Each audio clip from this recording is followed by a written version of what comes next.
In this video, I'm going to show you the ways to use Paxful crypto wallet. In order to use Paxful crypto wallet, you just have to follow the steps.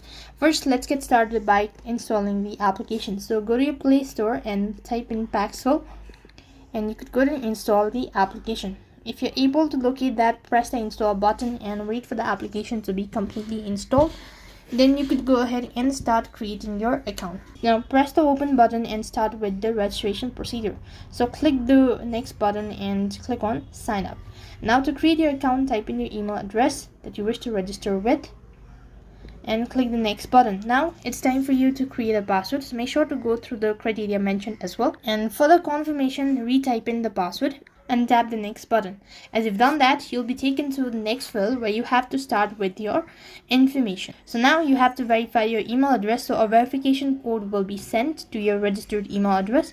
So wait patiently until you receive the verification code, and when you actually receive that, you need to type in or enter the verification code right on this field. So you should be able to receive the verification code right on this page.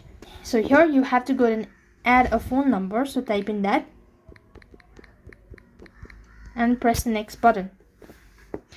Once again, you need to verify your phone number as well, so you'll be receiving a verification code and paste in here. Now you have to create a pin, so type in your pin. Once again, confirm that and you've successfully created your Paxful account. As you've done creating a Paxful account, 80% of the work has already been completed. Then you could also go and explore the asset, and you should be able to use Paxful crypto wallet. That is all for this video. I hope the video was helpful. Make sure to like, share and subscribe to our channel. Thank you for watching. See you in the next video.